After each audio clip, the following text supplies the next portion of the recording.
It is now time for a question period. The member from Nipissing. Thank you, Speaker.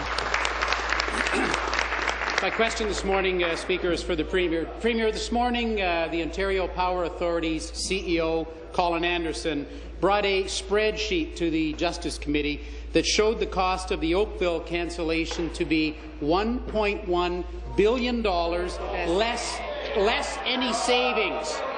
I'm sorry he had to disclose that on you. Stop the clock. Order. Thank you. $1.1 billion less any savings for a net cost potentially $310 million. Clock. The member from Willowdale will come to order, and I'll start identifying individuals. That includes members on all sides. That includes members on all sides. I'm trying to get control. And the member from Renfrew has just got himself a little deeper than I think he wants to. I'm seeking your cooperation. I will identify individuals from here on in. Please finish your question. Thank you. I asked him if the government knew it was more than $40 million, and he said yes. And when I asked him who in the government knew, Speaker, his answer was one word: everybody. Premier, will you now apologize to Ontarians for not telling them what you've known all along about this gas plant scandal? Minister of Energy. Mr. Speaker, all parties, first of all, opposed the Oakville facility. The government honoured its commitment to the people of Oakville and renegotiated. Stop. As I've tried to indicate to you, it does go both ways, and it is starting to happen that way. So the member from Renfrew for the second time, would you please come to order? Minister of Energy. Mr. Speaker, the government honoured its commitment to the people of Oakville and renegotiated the Oakville facility. Member from Leeds Grenville will come to order. In September 2012, the Ontario Power Authority posted on its website the Memorandum of Understanding and a 216-page contract. Mr. Speaker, that contract identified sunk costs. It also contemplated a wide range of other costs. That was there for the whole world to see in September 2012. Mr. Speaker, the Auditor General in his Mississauga report was very, very clear from that these are very complex calculations. Thank you. Supplementary. Thank you, Speaker. Premier, given what we've heard this morning, I hope you're not going to follow the path of the other Liberal witnesses who've appeared before the Justice Committee when you testified today. They've either all developed sudden onset selective amnesia, or they just plain didn't tell the whole truth to the committee. One admitted to destroying documents illegally, while another ordered the OPA to withhold documents. We heard that this morning from Colin Anderson again. Ontarians are fed up with this obstructive nature and are fed up with the Liberals taking care of their political whims with hundreds of millions of dollars of taxpayer and ratepayer money. Premier, how can you expect to maintain confidence of this House and Ontarians when you knew all along your numbers were false? Be seated, please. Be seated, please. Thank you. Minister of Energy. Mr. Speaker, I'll continue the answer that I was in the middle of before. What's clear from today, as well as the previous auditor's report, the calculations are very, very difficult. So complex, Mr. Speaker, that this morning at committee, the OPA acknowledged an estimate that it made about 4 weeks ago with a particular cost. It had a different cost today. Mr. Speaker, the consultant that was referred to in the particular report also had a different cost figure. The opposition has a different cost figure. Mr. Speaker, that's why the Premier asked the Auditor General to come and do her report, because we need an independent, reliable figure that we can count on moving forward, Mr. Speaker. Thank you. Final supplementary. Thank you, Speaker. Premier, I asked Colin Anderson who in the government knew the cost of cancelling Oakville would be more than $40 million, and his answer was everybody. Shame on you all. Premier, there's nowhere for you to go now except to come this afternoon and tell the truth. You've known about the costs for months and yet have stood in this legislature, you and your ministers, and told us something different. Behaviour like that is why you do not have the confidence of Ontarians, and nor should you. Premier, what are you going to tell us this afternoon that you couldn't have told us a year ago? Mr. Speaker, September 2012, the whole world knew there were extra costs. It was on the OPA website. 216-page contract identified some costs. They identified that there will be more calculations and more costs to come. Mr. Speaker, the critic... Well, that's about it. So I will come to this side and say the same. I'll start identifying you individually. And my ear is pretty good. I don't even have to see you sometimes. Mr. Speaker, we agree with him. The whole world knew that there were additional costs. It was on the website. The critic stands up and he misrepresents. He speaks. Stop.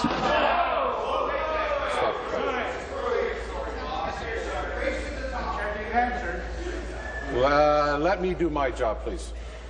The member will withdraw. Thank you. Then withdraw. Mr. Speaker, what I will say is that he uses selective facts and selective quotes without completing the sentence, without stating, Mr. Speaker, that the whole world knew there were additional costs. There was a 216-page contract, and if he didn't read it in September 2012, that's his problem. Do your job right. No question.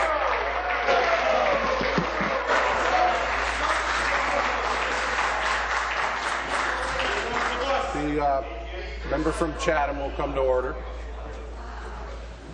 No question, the member from Simcoe Grey. Speaker, my question is for the Premier. Premier Colin Anderson from the Ontario Power Authority said that your gas plant Oakville decision is at least $310 million. That's 8 times the amount you stood and told this House. Mr. Speaker, Ontarians are disgusted. And what's even more disgusting is the Premier's arrogance by saying this week that this House only gets one confidence vote, and that will be the budget. That's her decision. Forget the parliamentary rights of the rest of you. Well, Mr. Speaker, the budget to be tabled will be overseen by a Premier who's been rather liberal with the truth, and it will be tabled by a... Stop the clock, please. You can't say indirectly what you can't say indirectly, so I'm asking the member to withdraw. Withdraw, Mr. Speaker. And it will be tabled by a Minister of Finance whose seat was bought by one of the gas plant decisions. So I ask the Premier, do you honestly believe that this House has confidence in your government?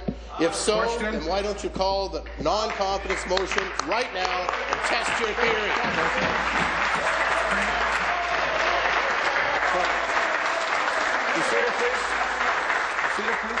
Thank you. The Minister of Energy, come to order, please. Premier. Thank you very much, Mr. Speaker. And I've been very clear on the issue of confidence. I believe that the budget is an imminent and an important opportunity for the legislature to express confidence or non-confidence in the government, Mr. Speaker. I really hope that the members opposite will read the budget and then they will make their decision, Mr. Speaker. I just want to say this, Mr. Speaker. I will appear before the committee this afternoon, but whether I'm in this House, whether I'm in the hall speaking to media, whether I'm at an event in some part of the province, I always tell the truth, Mr. Speaker, the truth that I know. Absolutely.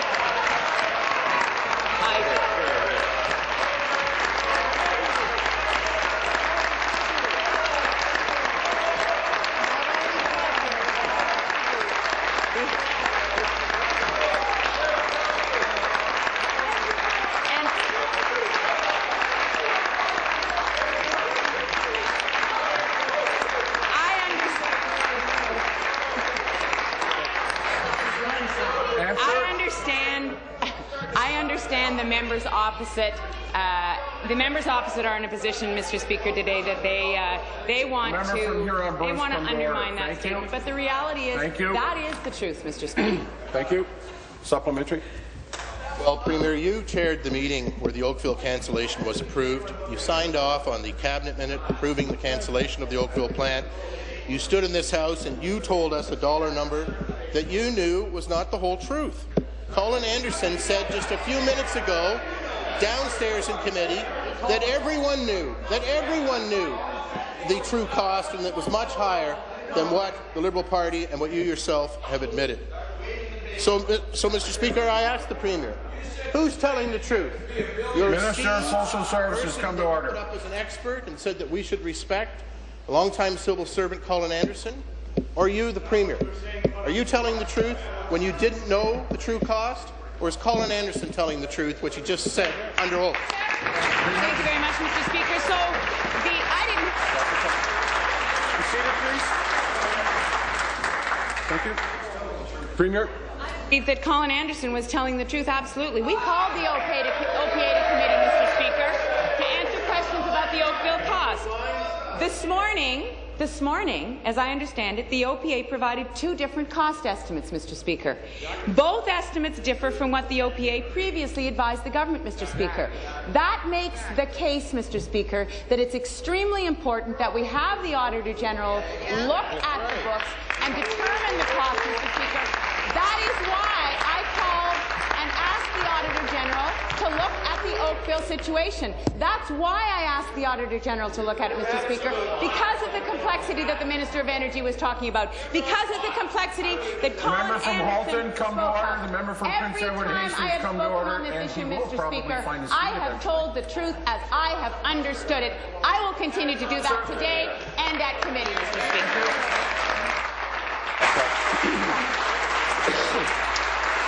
Be seated, please. Be seated, please. Thank you. Final supplementary. Mr. Speaker, I want to be clear. The Premier stood in this House on September 24th, 2012, and said directly that the costs of Oakville were $40 million. The Liberals screamed and howled every time we, the Tories, said that wasn't true. Now, we can understand the Liberals wanting to buy off the NDP in an attempt to cling to power during the budget discussions, but what we can't understand on this side of the House is why it's in the best interest of taxpayers or the 500,000 people unemployed in this province to keep this government going to anyway prop up this government. Mr. Speaker, the Liberals have been caught red-handed and red-faced. Won't you get up now and apologize to the people of Ontario for not telling them the whole truth? You have an opportunity to do that. You have an opportunity to save what little reputation you have. Apologize and call the non-confidence vote. Question. Be seated, please. Be seated, please. Thank you. Premier. Very much, Mr. Speaker. I think that the complexity that Colin Anderson from the OPA talked about this morning makes it very clear that waiting for the Auditor General's report is extremely important in this case.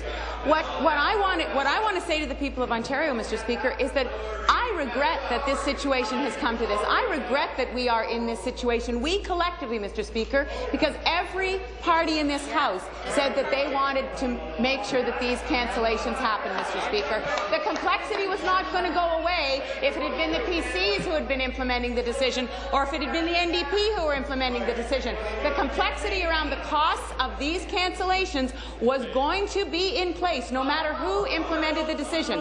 We implemented it, Mr. Speaker. At every juncture, we were given information. That's the information that I relayed whenever I spoke on the issue, Mr. Speaker. And when I came into this office, I said, we've got to get these questions answered. That's why we opened up the process. That's why the committee has had the opportunity to ask these questions.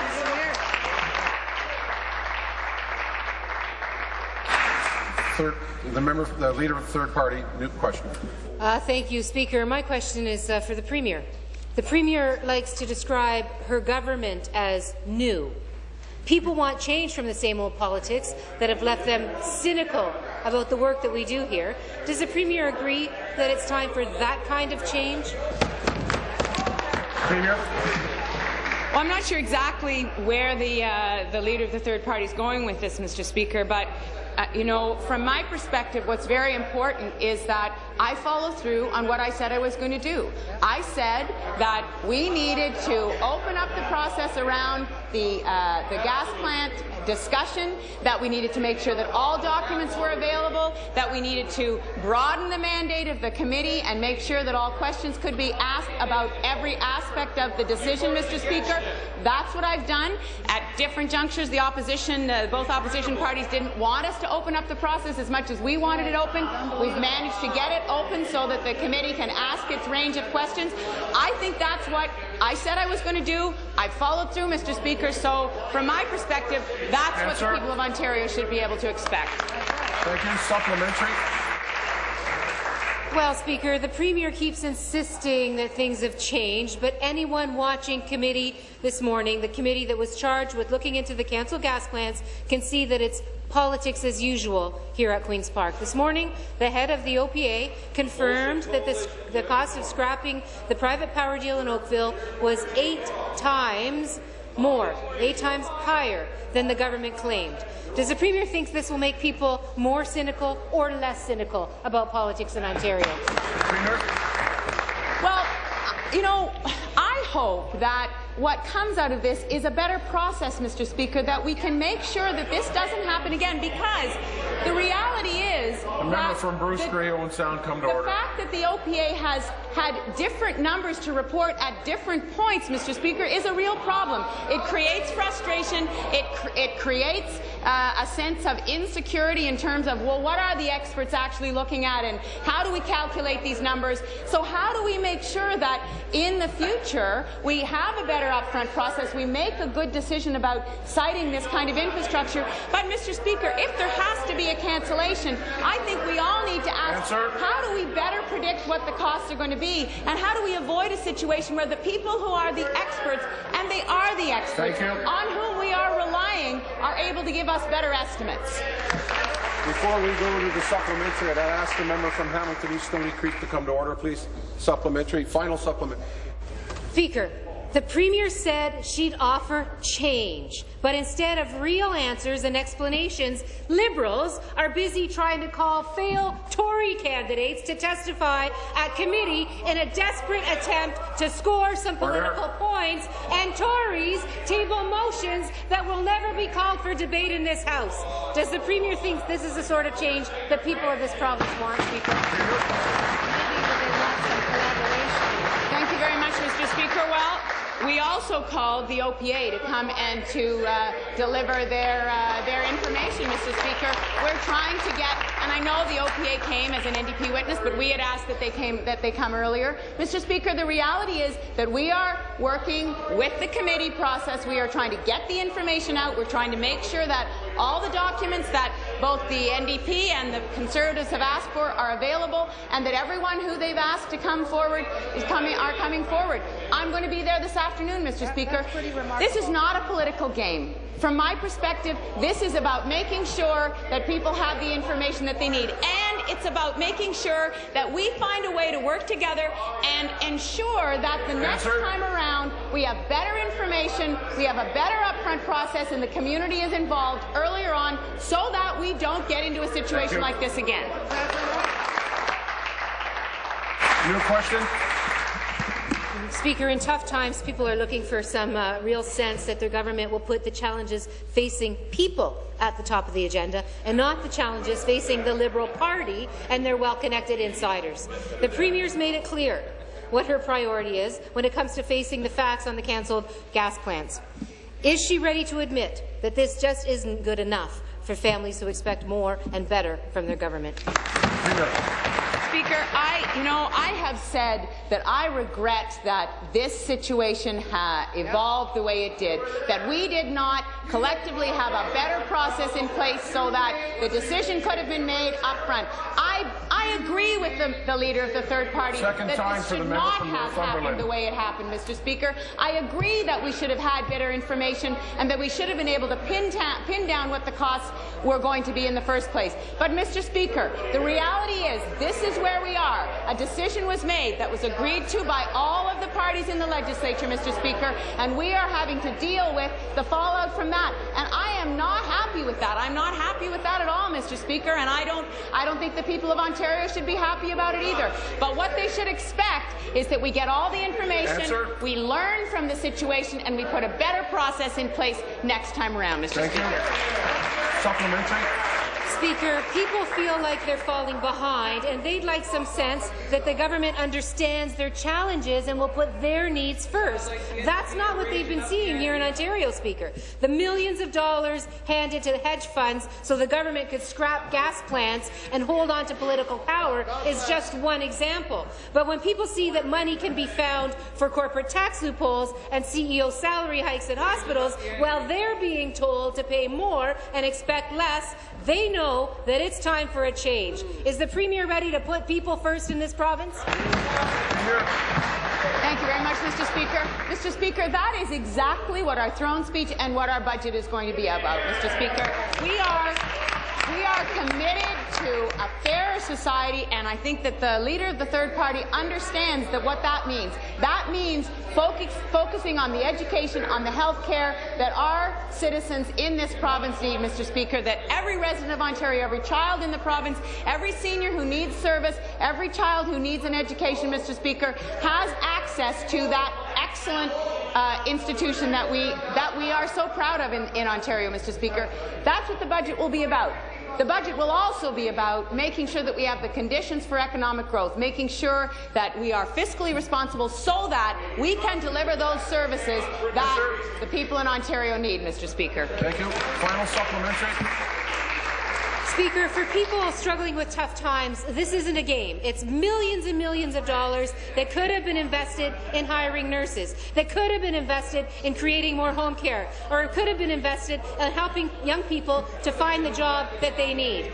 And when they open the papers today, they see a lot more of the same. Top executives at Ontario's Lottery Corporation getting fat raises, while people receiving chemotherapy treatment learned that their government refused to regulate the company that was mixing their drugs. Is the Premier ready to get her priorities in check and not just talk about it? Thank you very much, Mr. Speaker. And the leader of the third party, I think, knows that it's extremely important that we absolutely put people at the centre, put the people of Ontario at the centre of all of the decisions that we make, and to make sure, Mr. Speaker, that as we bring our budget forward, that we recognize that making people's lives better, making sure that young people have access to employment, Mr. Speaker, making sure that people who need care in their homes get that home care, Mr. Speaker, making sure that people in our northern and rural communities and the children who are, the Aboriginal children who are not succeeding at school get the supports that they need, Mr. Speaker. Those are the priorities that we need to focus on in terms of making this province a fairer society, Mr. Speaker. In order to do that, we need to stay on track in terms of our fiscal plan, and we're going to do that, and we'll be bringing that budget to this House on Thursday, Mr. Speaker. Question. The member from Wellington-Halton. Thank you very much, Speaker. My question is for the Premier of Ontario. It's dealing with a very serious matter, Speaker. It deals not only with her eroding credibility, but also with the confidence the people of this province have in her government.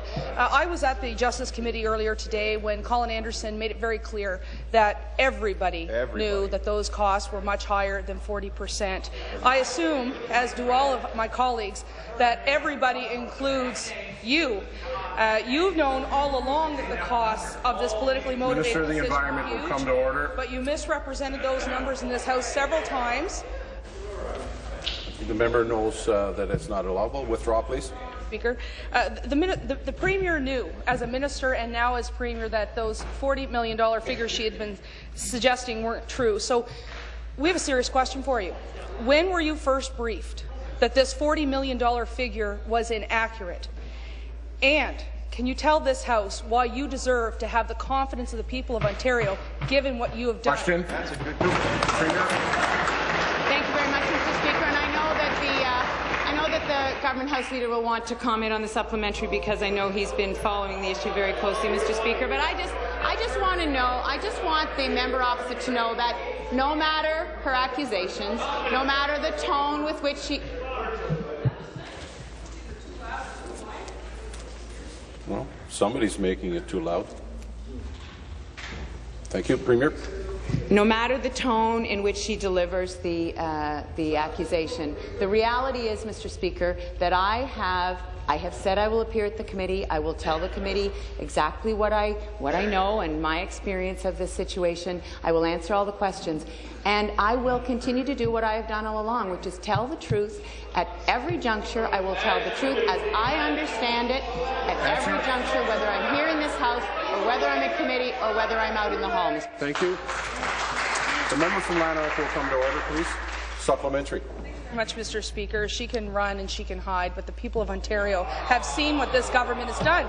Don't take my word for it. Colin Anderson said it right in front of me in Justice Committee that the $40 million figure was 775 times higher, and that everybody knew. His words, Speaker, they weren't mine. They weren't the member from Nipissing's. They were her own hand-picked OPA chair.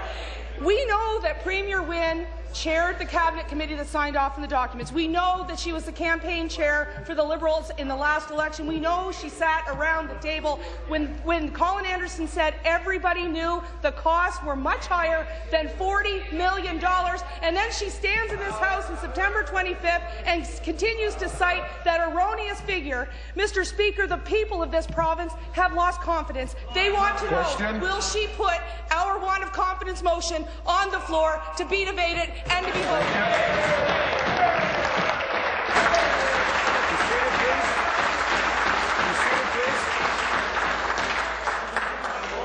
Thank you. Premier? John. Government House Leader. Government House Mr. Speaker, let's start. Order, please. Order, please.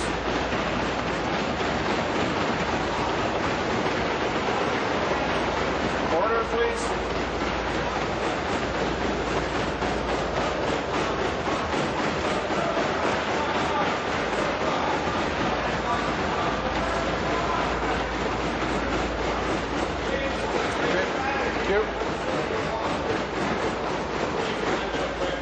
Thank you.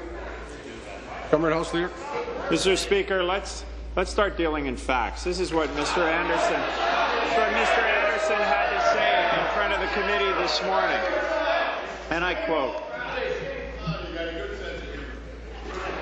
The member from Halton will come to order, and I believe that's the second time I've used his riding's name. Government House Leader. Let's quote from Mr. Anderson in front of the committee this morning. The $40 million number was the one that was used at the time of the announcement because it was the one that was very crystallized, if you will, at that point of time. But what was key in the sense that you just used $40 million in sunk costs, because that's exactly what it describes. It's the sunk cost which was acknowledged all along as only being a portion of the cost. There were other elements that were noted. But you know what else, Mr. Speaker, Colin Anderson had to say? He said, and I quote, Mr. Speaker, we have a board and we talked about the fact that there was a very strong commitment on the part of the government and all three parties and the citizens in the area.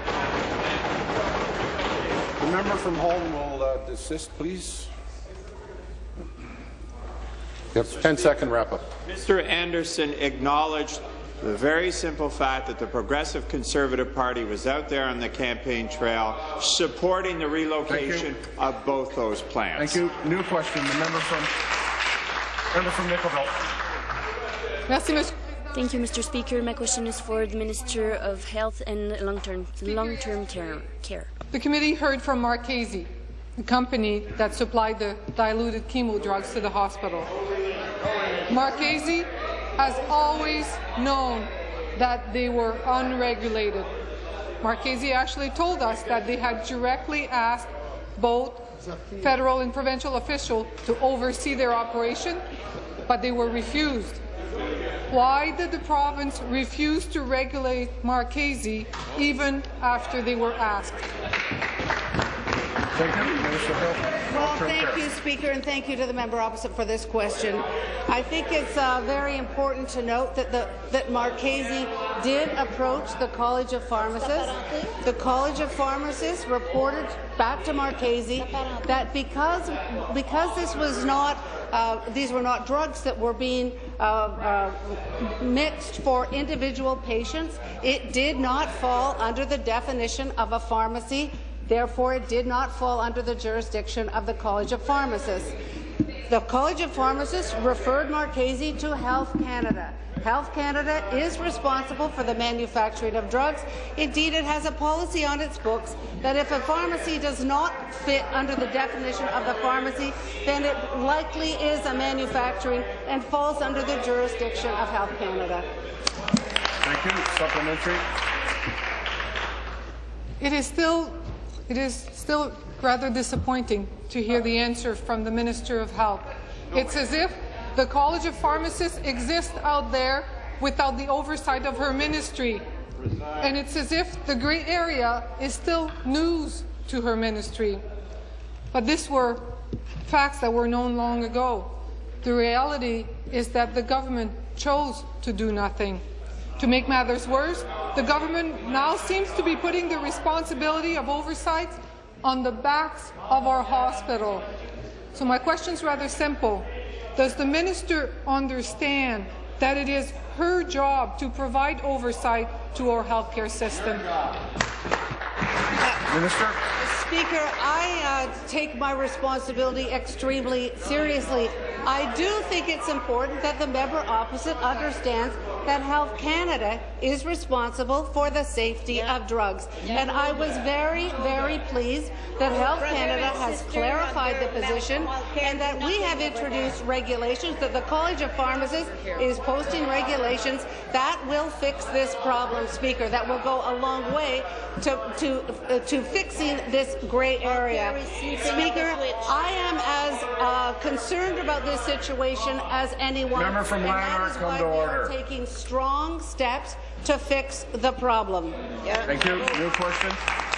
The member from Scarborough-Agincourt. Thank you, Mr. Speaker. My question is for the Minister of Environment. Speaker, last week the Minister released a 2011 Air Quality in Ontario report, which marked the 41st year of long-term reporting on air quality in Ontario. Research has shown that air pollution has negative health effects, increased healthcare costs, and caused premature deaths. The 2011 Air Quality Report concluded that there was a decrease in the levels of air pollutants and the air quality improvement in Ontario. This is great news, especially in the health of the youngest residents in my riding of Scarborough-Agincourt. Mr. Speaker, through you to the Minister, can he tell the House the improvements have been made since the last Air Quality Report? Thank you, Minister of the Environment. Yes, Mr. Speaker, Ontario's air quality is continuing to improve. Hear, hear. Emissions of harmful air pollutants continue to decrease. Air quality has improved significantly over the last 10 years, especially nitrogen dioxide, carbon monoxide, and sulfur dioxide, three major smog-causing pollutants. We also measure levels of fine particulate matter, tiny particles in the air that can come from a variety of sources like aerosols, smoke, fumes, dust, fly ash, and pollen. Yearly averages have decreased approximately 30% since 2003. Fine particulate emissions from industrial processes have decreased by more than 57% over the 10-year period from 2001 to 2010, and the transportation sector shows a gradual decrease of 23% over the same period. The report confirms the actions we have taken, specifically the phase-out of coal, emission trading regulations, emission controls on Ontario smelters, and drive clean emissions. Thank you. Supplementary. Thank you, Speaker. I would like to thank the Minister for his leadership and sharing with the House the positive news. The air quality in Ontario has improved significantly over the past several years. In the Minister's answer, he identified some of the progressive initiatives that our government has undertaken, which improved Ontario's health and taken our commitment to the environment seriously. Since 2003, our government recognized the health of our Ontarian community, like my riding of Scarborough-Agincourt, and the environment is a high priority, and we have taken many steps to improve the air quality in Ontario. Speaker, through you to the Minister, can he explain what our government is doing to do to improve the air quality in Ontario? Thank you, Minister. Well, Ontario's air standards, as you would know, are among the toughest in North America. Absolutely. We're still looking at new ways to improve our air quality. We don't intend to give back the gains we've made, and there's still more to be done. Exactly. Eliminating dirty coal-fired electricity generating units is the largest initiative of its kind in all of North America. Since 2003, our government has cut coal use in Ontario by nearly 90%. By the end of this year, we will only have 2 coal plants operating, and by the end of 2014, Ontario will be one of the first places in the world to eliminate coal as a source of electricity production. Our emissions trading regulations for nitrogen oxides and sulfur dioxide have helped to reduce air pollutants, and the Drive Clean emissions testing has successfully reduced emissions in our transportation sector, an area where reductions are needed and difficult to achieve. Ontario's long-term energy plan is helping to improve our air quality by increasing the use of emission-free electricity such as wind, solar, and other forms of clean energy. Thank you. Your question, the member from Wellington-Halton Hills. Thank you very much, Mr. Speaker. Thank you. My question is for the Premier. In light of the emerging gas plant scandal, where the government schemed to understate the true cost of cancelling the Oakville and Mississauga gas plants, and then took deliberate steps to hide who was responsible for deciding to cancel the gas plants, how can the Premier continue to maintain the pretense that her government has the confidence of this House? Mr. Speaker, there's been a lot of talk this morning about transparency. This afternoon, the Premier of this province will be appearing before the committee as suggested. After the arrogance, Mr. Speaker, of what went on across the way, and I hope, Mr. Speaker, that there will be an apology to the Premier for the member from Prince Edward Hastings who stood in this House and said, shouldn't we have to haul you before the committee like some Quebec construction industry snitch? The member from Leeds Grenville who talked about playing calendar and playing games, and yet, Mr. Speaker, when we asked the Leader of the Opposition to be before the committee today, he was suddenly too busy, Mr. Speaker. He may appear on the 7th or the 14th, who knows. When we asked Jeff Yanuszek, the candidate in Mississauga South, to come before the committee, he has refused. And, Mr. Speaker, I will go on in my supplementary. Stop the There's a moment in which it's difficult to find whether or not I can land somewhere because everyone's heckling, even when the answer is being given from the members of that side and when the question's being put on that side. You'd help everybody if we all agreed just to stop heckling and let the question be put and the answer be put. Supplementary, please. Well, Mr. Speaker, the budget motion is a confidence motion, but taken literally, it only pertains to the budgetary policy of the government, not confidence in an overall sense. In contrast, our confidence motion allows for a more comprehensive test of the confidence that the House has in the government, setting aside the political auction sales that the last 2 budgets have become in this minority parliament. Hundreds of years of parliamentary tradition dictate that any vote can be designated as confidence by the government, and any government that can't command the confidence of the House should resign. By refusing to call the confidence motion for debate and a vote in this House, the government demonstrates that it believes it might be defeated if a vote were held. If they themselves don't believe that they can command the confidence of the House, what gives them the right to table a budget this Thursday afternoon?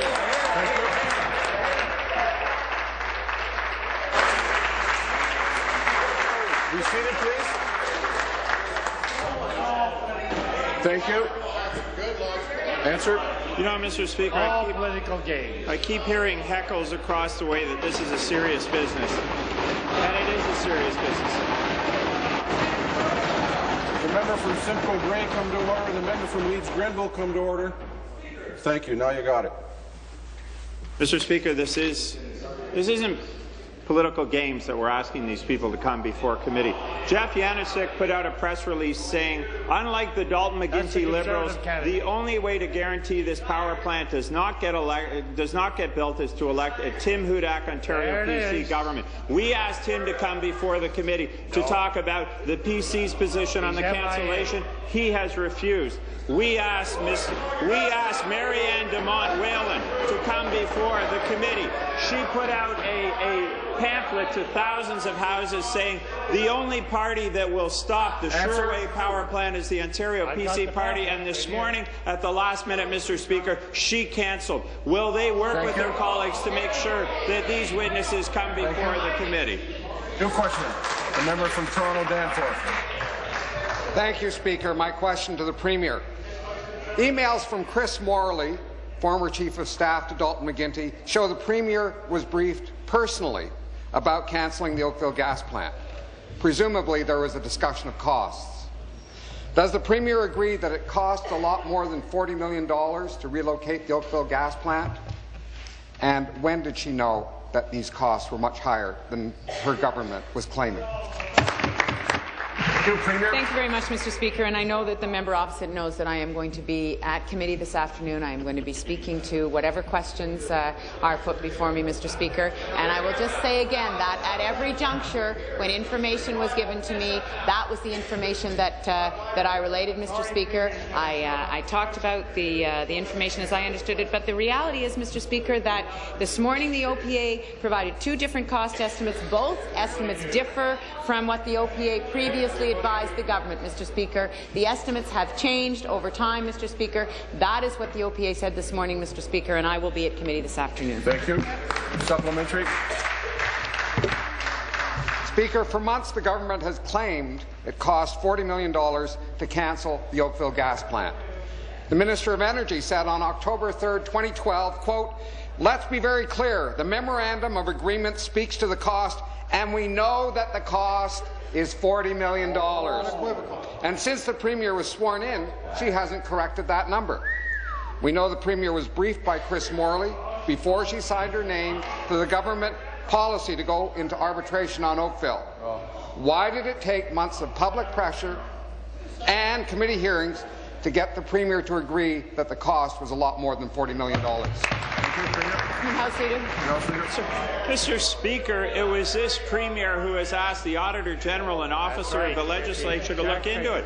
But, Mr. Speaker, there was a bit of noise before, a little bit of enthusiasm. Let me share Colin Anderson's quote from this morning. The $40 million number was the one that was used at the time of the announcement because it was the one that was very crystallized, if you will, at that point in time. What was key in the sentence that you just used, $40 million in sunk costs, because that's exactly what it describes. It's a sunk cost, which was acknowledged all along as only being a portion of the cost. There were other elements that were noted. Mr. Speaker, we have asked the Auditor General to look into it. As has been pointed out, a number of figures were provided by the OPA. Let's allow the Auditor General to do his work, and let's have the committee start to do some productive work to make sure a situation like this doesn't arise in the future. Question, the member from Glengarry, Prospect Russell.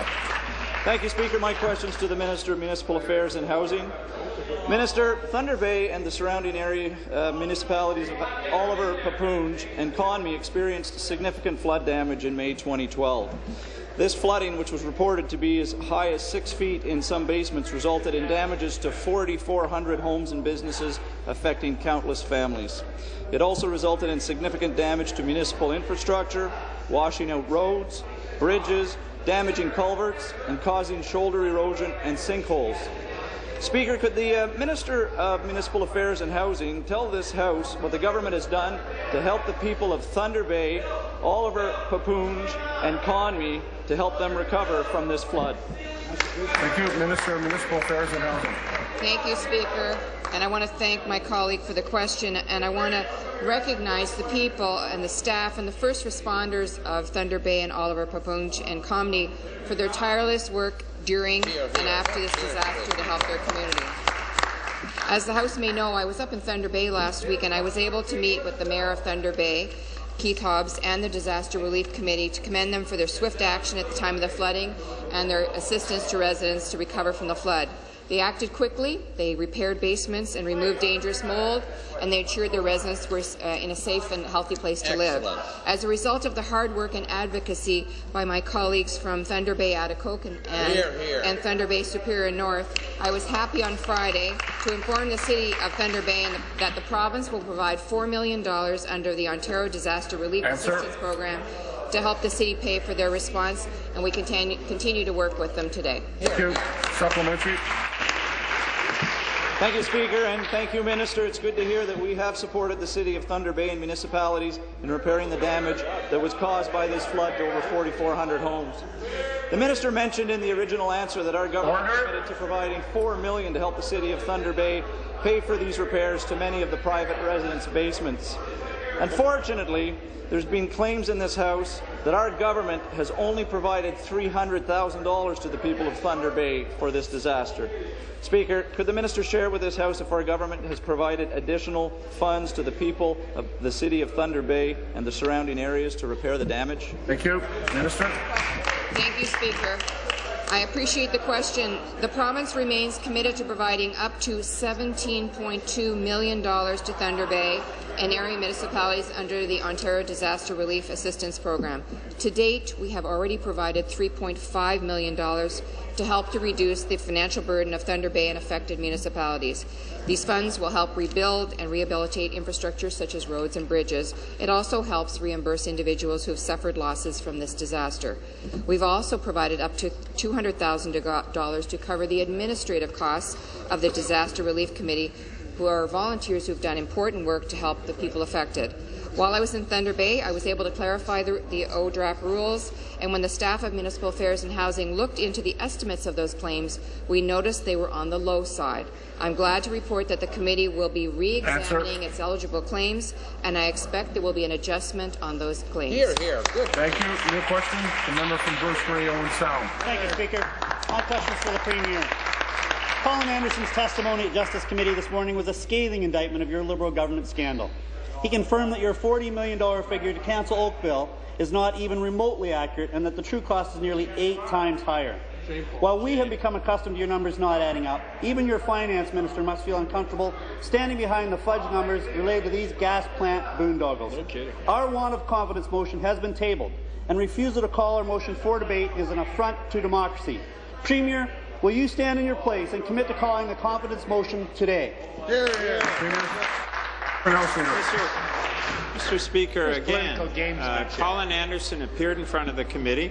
I've shared some of the quotes, some of the material that he talked about, the original $40 million figure. He also provided the committee with a number of different cost estimates, which I think lends a lot of value to the move by this Premier to ask the Auditor General to look into it. But again, Mr. Speaker, the other thing that Colin Anderson pointed out today was that he was very much aware that all parties of this House supported the cancellation of the Oakville plant. And as I say, Mr. Speaker, these are not political games. When we asked the Leader of the Opposition to come today, a man who's starting a YouTube video, a man whose candidates put out press releases and Twitter feed, all promising this to talk about the work that they did, the policy work and valuations. We've asked Conservative candidates to come forward, and one surprisingly cancelled first thing this morning, while another has refused to go. So perhaps in the supplementary, the honourable member can talk about his efforts to get them.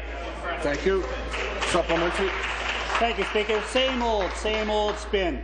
Speaker, my question is back to the Premier again. Premier, when you took the week-long mediation course, you must have learned that there are 2 sides to each dispute and a means to resolve every dispute. In case your memory fails you, I would like to offer the following reminder. Your Liberal government told the hard-working people of Ontario that the cost of cancelling the Mississauga and Oakville gas plants to save Liberal seats in the last election was approximately $355 million lower than the actual cost.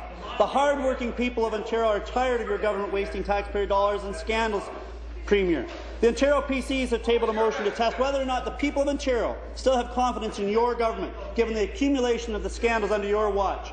Premier, will you stand in your place, show some integrity, and call that confidence motion today? Mr. Speaker, I don't see this as being spin. The member from Halton, Hansard, June 1st, 2010. The people of Oakville have told you that they don't want the proposed gas-fired power plant, and I agree with them. The member from Halton, Hansard, September 14th, 2010. Oakville residents have called on you to change the location of the proposed Oakville power plant. I have listened to the people of Oakville, and I agree with them. The member from Halton, press release, September 14th, 2010. Minister, will you move the Oakville power plant? I am asking the minister to consider moving this plant. The member from Halton, Hansard, October 19th, 2010. I was pleased when it was cancelled. And Mr. Speaker, I could go on. Dozens and dozens of quotes from the opposition, Mr. Speaker, where they put forward the exact same commitment. It was a promise they made and a promise we kept. New question, the member from London Fanshawe. My question is to the Minister of Health and Long-Term Care. Speaker, yesterday we heard from London Health Sciences Centre, the hospital most affected by the diluted chemotherapy drugs. Hospital officials told us they would never have knowingly used a non-regulated provider, that they trusted the safety of the procurement process. Speaker, there is ample evidence that the ministry has known about this grey area for years. Can the minister explain why her ministry did nothing for so long? Minister of Health and Long-Term Care. Speaker, I welcome the question, and I just want to take a moment to say thank you to the people from London Health Science Centre who appeared yesterday, and I think gave very thoughtful, very thorough answers to the questions that were put to them. This has been a difficult time for everyone at London Health Sciences, and I applaud them coming and giving the answers that they did yesterday. Speaker, as I said to the earlier question on this issue, Marchese did approach the College of Pharmacists. The College of Pharmacists informed them that they did not have the authority to regulate that particular activity, referred them to Health Canada.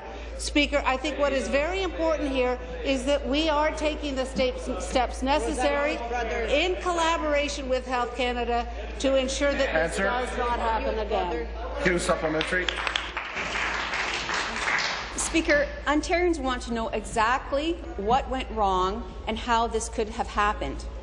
For the almost 700 patients affected in London, the urgency is even greater. The hospital seemed to do everything in its power to protect its patients, but the ministry failed in its duty of oversight. Will the minister explain why she failed to protect patients in London when they needed the protection the most? Well, Speaker, I agree that we... That's the test. The member from Lanark is warned. Carry on. I completely agree that the patients affected and their loved ones deserve answers, and that is why I have appointed Dr. Jake Thiessen to really do a thorough investigation so we can get answers and we can take appropriate steps. We're not waiting, though, Speaker, to take steps.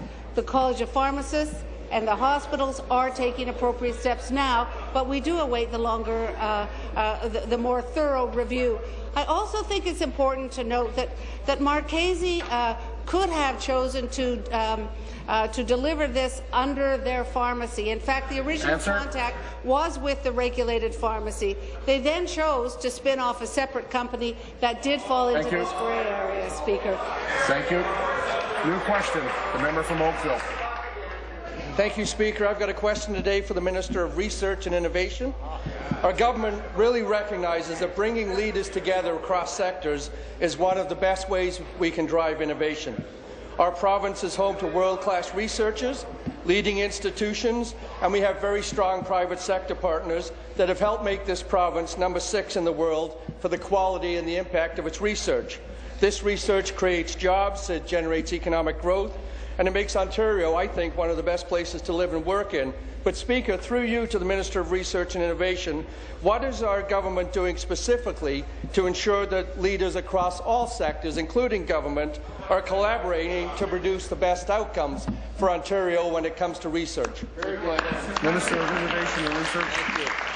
Mr. Speaker, I want to thank the member for that question. Mr. Speaker, as the Minister of Research and Innovation, I am proud to be a part of the government that is forward-thinking and innovative. Mr. Speaker, great advances can be made by sharing best practices, ideas and resources. Our government recognises the importance of collaboration. Collaboration will translate into job creation, better health care, cleaner environment and a stronger economy. Mr. Speaker, recently our government invested $100 million in the Ontario Brain Institute. This investment will support a network of data on brain diseases across disciplines. Researchers will be able to turn information into clinical applications and commercialization opportunities. Mr. Speaker, data is the integral part of our knowledge-based economy. Thank you. Supplementary. Thank you, Speaker, and thank you, Minister, for that answer. I'm glad to hear we're investing in an institution that's doing important work, as in the area of brain disease. I know that the Minister was travelling in the Thunder Bay area recently to the Regional Research Centre. And we all know in this House, I think, that collaborating and sharing information is critical. We can find solutions to our shared challenges if we do that. Big data is a major trend in the technology and research communities, and it appears that's going to drive a lot of innovation. Some say that data is the currency of the new economy. Our ability to access, to understand, to search, organize information is important. So the work of the Ontario Brain Institute is a great example, I think, of the important work that can be done through sharing data. So, Speaker, through you again to the Minister, what other government investments are being made to ensure the sharing of data? Thank you. Minister. Thank you, Mr. Speaker. I want to thank the member again for that question. Mr. Speaker, our government recognises the importance of data sharing. With our contribution of $7 million, IBM Canada was able to partner with the leading universities across the province to create the IBM Canada Research and Development Centre. Using state-of-the-art computing facilities of this centre is focusing on solutions on climate changes, gridlock, and also on the human brain mapping. Mr. Speaker, I recently attended a Think conference organised by Orion, which is the Ontario Research and Innovation Optical Network, which is focused on big data. Orion members, Mr. Speaker, can access a global grid of research and innovation and educational networks. Students, educators, researchers and the businesses, Mr. Speaker, across the province can access and explore data and share information. Mr. Speaker, I am proud to be a part of government whose investments in innovation, collaboration and also forward-thinking projects is very much appreciated. Thank you. The member from Northumberland, Quinte West. Mr. Speaker, my question's for the Premier. Speaker, the government has, quote, known from the outset that the true cost of cancelling the Oakville plant are exponentially higher than $40 million. The Premier knew. The Minister knew. The Cabinet knew. The Liberal caucus knew. And the Liberal Party knew. This government is rotten to its core. It's morally bankrupt. Premier, the time has come. Will you call the confidence motion so we can put your government out of its misery?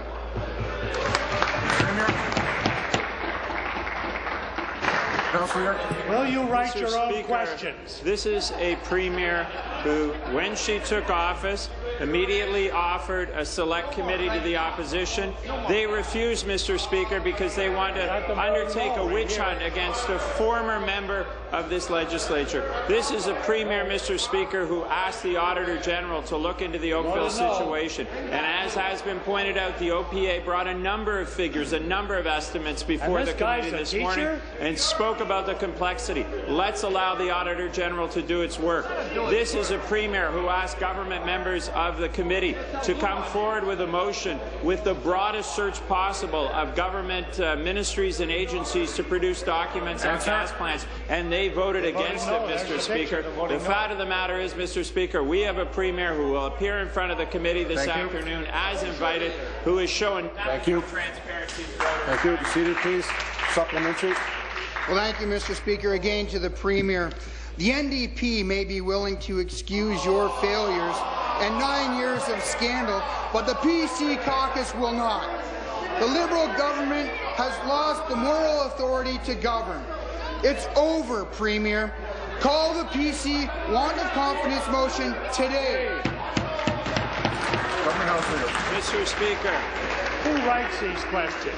We have media interviews talking about the commitment of the Progressive Conservative Party to cancel those plants. We have statements in the legislature. Mr. Speaker, we have press releases. We have the Twitterverse. Mr. Speaker, we have the leader of the opposition appearing, starring in a YouTube video. All we have asked, Mr. Speaker, is that PC candidates, the leader of the opposition, come before the committee to explain their side of the story, the costing and analysis that they undertook. And so far, Mr. Speaker, we've been stonewalled at every turn. We asked the Leader of the Opposition to be there today, and he played calendar, Mr. Speaker. We asked Progressive Conservative candidates to come forward, and Mr. Speaker, they cancelled at the last minute or refused to come forward. When will the Progressive Conservative Party show the level of transparency that the previous... Thank you. New question. The member from Timmins, James Bay. Thank you, Speaker. My question is to the Premier. Premier, you will know, because you were Minister of Education at the time, that your government has followed a RFP process that has essentially put out of business small bus companies that have been operating for years in this province. Just last week, we had the Minister of Education say it was the perception of her ministry that, in fact, there are more small businesses that are in the bus business today than there was before. How does that square up with the reality of all those small businesses that closed down across Ontario, from central Ontario to northern Ontario and across this province? Minister of Education. Yes, and I'm pleased to respond. As the member knows, Minister of the Environment, come to order. As the member knows, we've asked our school boards to move to consortiums so that they can consolidate the busing between the public and the Catholic boards, and provide a more efficient management of the service. Those consortiums then, in terms, have been asked by the Auditor General, who looked at this, and the Ministry, I agree. But the Auditor General, when he did the first audit of school boards when we expanded his mandate, actually looked at school board procurement of transportation services and suggested that just having a contract that went endlessly on with no competitive procurement process was not an acceptable process. Supplementary. Tell you what's not acceptable is when the government decides they're going to put out of business. People have been operating buses in this province from 50 to 100 years. That's not what is acceptable.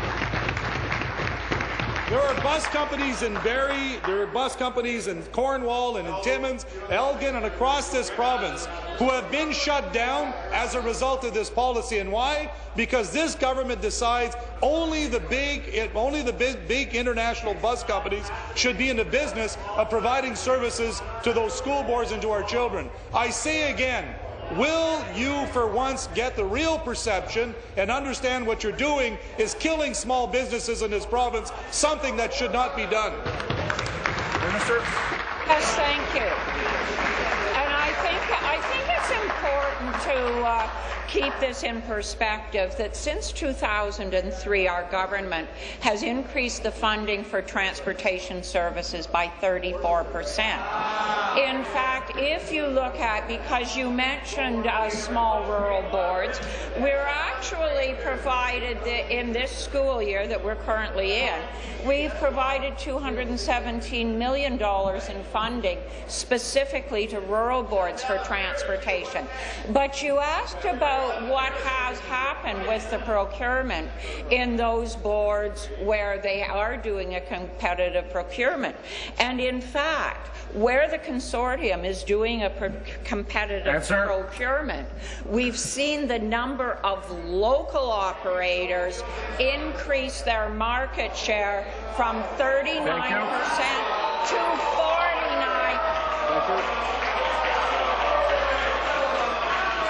New question, member from Scarborough Southwest.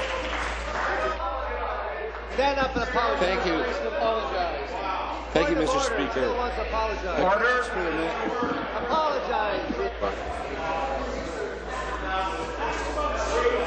Order.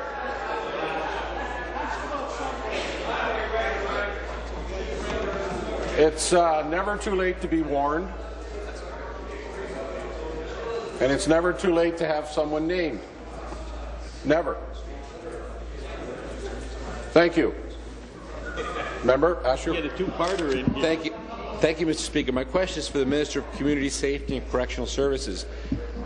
Our government was the first in nearly a century to strengthen the Ontario Society for the Prevention of Cruelty to Animals Act in 2009.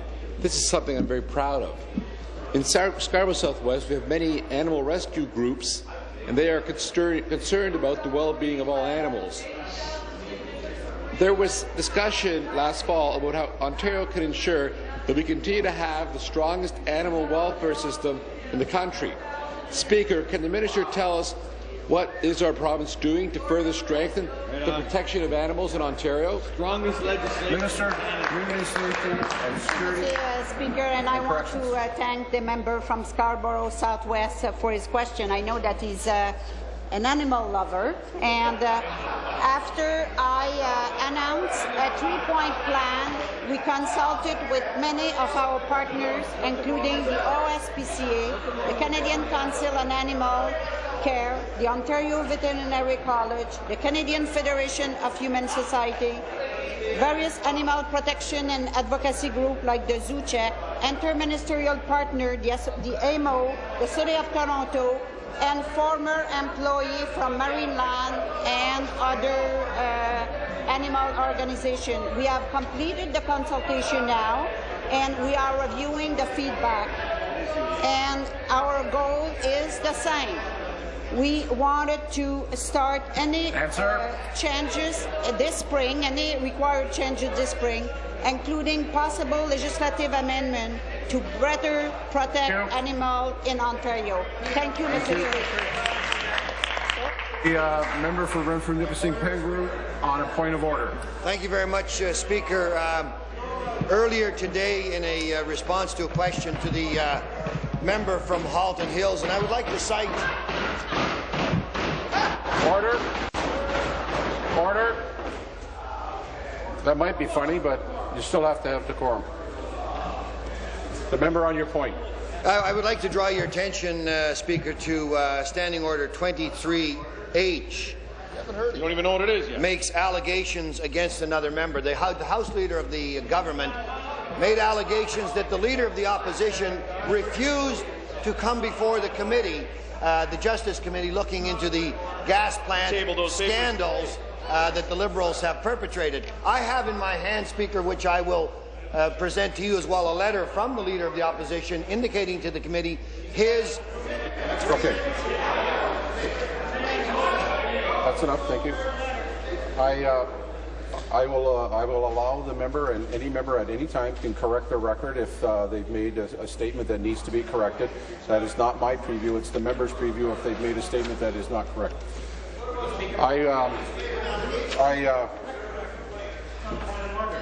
I would like to introduce in the Speaker's Gallery today a guest of mine, the Mayor of Brantford, Chris Friel. Glad you're here with us, Chris. Thank you. The member from Nipissing, point of order.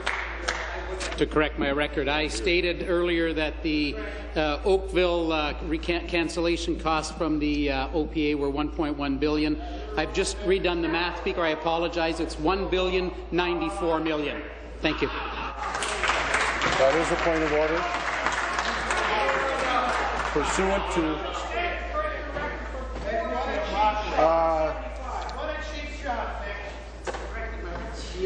my goodness.